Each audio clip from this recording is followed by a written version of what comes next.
اس وقت پوری دنیا کے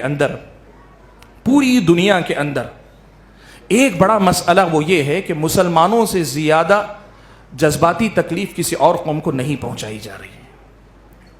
آج ہمارے جذبات کو جتنی ٹھیس پہنچتی ہے نا، جتنا ذہنی طور پہ ہم پریشان ہوتے ہیں، اس وقت دنیا کی کوئی اور قوم نہیں ستائی جا رہی ہے، نہیں پریشان کی جا رہی ہے. کیا کچھ نہیں ہو رہا ہے بھائیوں. دیکھو ہمارے ساتھ کیا ہوتا ہے.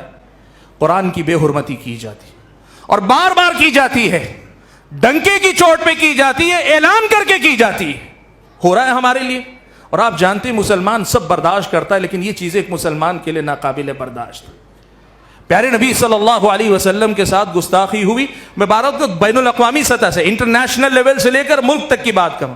مسلمانوں کے جذبات کا استحصال ہو رہا ہے، مسلمانوں کے جذبات کو چھیڑا جا رہا ہے. ہوا کیا؟ مسلمانوں کے ساتھ اللہ کے نبی صلی اللہ علیہ وسلم کی شان میں گستاخی کی گئی. اسلام کو بدنام کرنے کے لیے ٹیررزم کا نام دیا گیا، دہشت گردی کا نام دیا گیا. ساری دنیا جانتی ہے کہ اسلام نے دہشت گردی کی کبھی تعلیم نہیں دی. دہشت گردی کا اصل مقابلہ تو اسلام نے کیا. جس کے نام سے سلامتی کا آغاز ہوتا ہو اس کے دہشت گردی کا نام دیں تو اس سے بڑا دنیا میں مذاق کیا ہو سکتا ہے. یہ سچ ہے.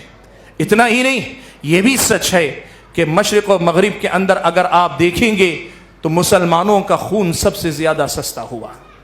یہ ہوا مسلمانوں کے ساتھ، آپ جانتے ہیں. اب اس سلسلے میں نوجوان خدمت کرنا چاہتے ہیں. یہ ہمارے نوجوانوں کے احساسات ہیں. میں بھی آپ کی طرح نوجوان ہوں، اور اگر بوڑھا لگتا ہوں تو تھا.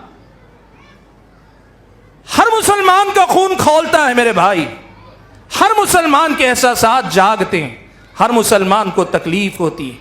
لیکن سوال جو میں آپ سے پوچھنا چاہتا ہوں وہ یہ، میں جو بات کر رہا ہوں یہ خاص طور پر ایک پس منظر میں ہوا کیا. بہت سارے نوجوانوں نے یہاں طریقہ یہ تھا کہ ان حالات کا مقابلہ کرنے کا طریقہ کیا ہے.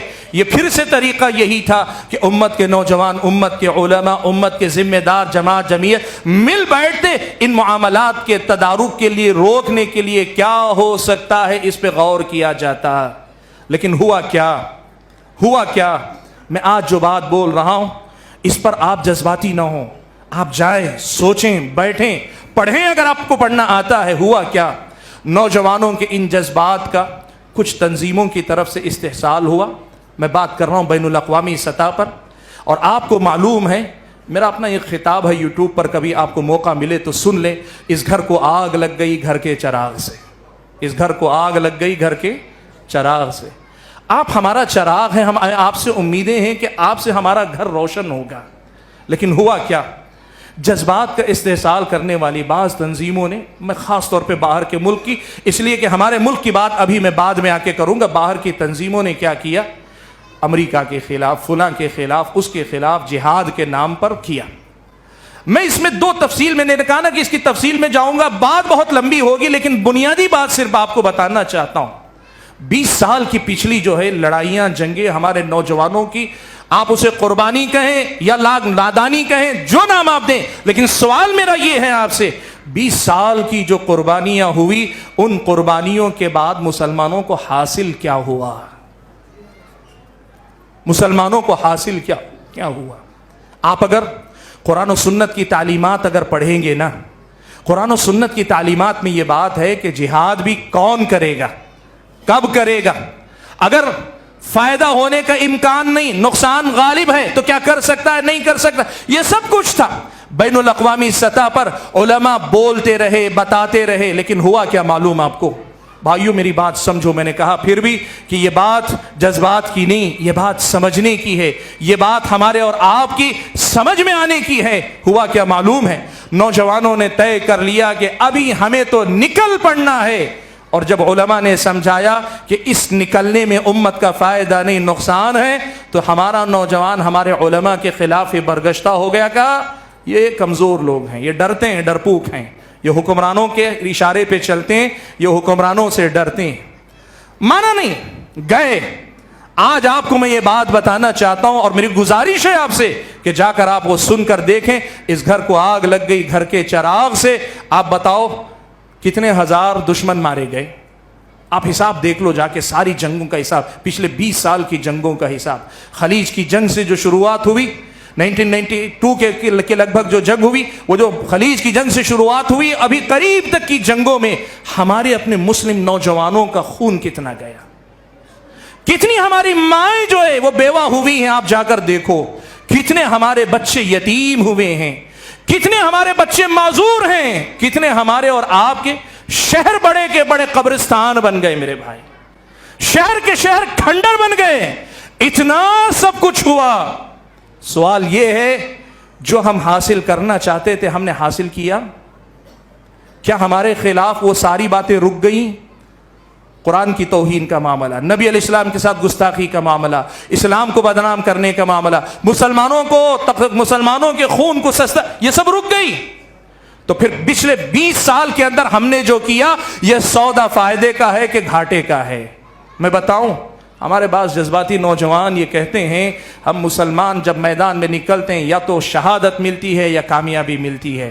اسلام آپ کو یہ سمجھاتا، یہی میں بتانا چاہتا ہوں، اسلام آپ کو یہ بتاتا سمجھاتا ہے کہ اسلام ایسا نہیں بتاتا کہ جاؤ جا کر کود پڑو میدان جنگ میں، ایسا نہیں ہے اسلام کے اندر۔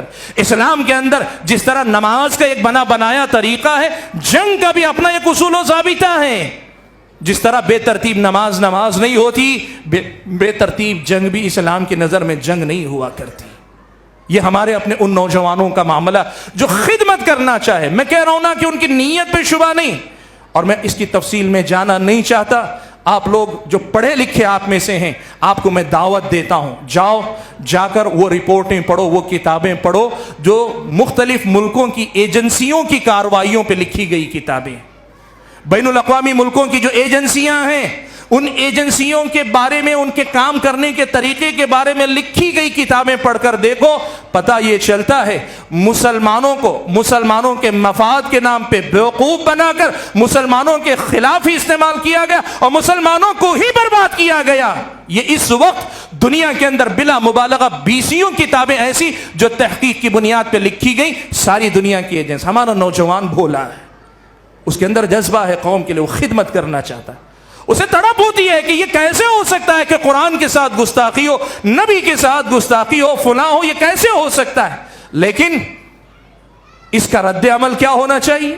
طریقہ ایک باقاعدہ ایک اجتماعی طریقہ، آپ کا انفرادی مسئلہ تو نہیں، قوم و ملت کا مسئلہ، اسے جس طریقے سے حل کیا جانا چاہیے تھا۔ وقت کے حکمرانوں نے، وقت کے علماء نے، کمزوری ہوگی، ان کے اندر کمی ہوگی، لیکن وقت نے بتایا، یہ جو وقت گزرا اس نے بتایا کہ ان کی سمجھ زیادہ تھی بنسبت ان لوگوں کے جو جذبات کی رو میں بہہ گئے۔ میں کیا بولنا چاہتا ہوں بھائیو، آپ خدمت کرنا چاہتے ہیں، آپ کی ترجیح ہے، آپ سر آنکھوں پر ہیں، آپ اگر جو آدمی نوجوان اپنی قوم کا نہ ہو سکے اس پر تو ہم نہ افسوس کریں گے، آپ تو قابل قدر تھے، لیکن ہوا کیا؟ پھر وہی روش کہ آپ نے علم، علماء، قوم، ذمہ دار جماعت سب کو چھوڑ کر آپ نے ایک نئی دنیا اپنی بسانی چاہی۔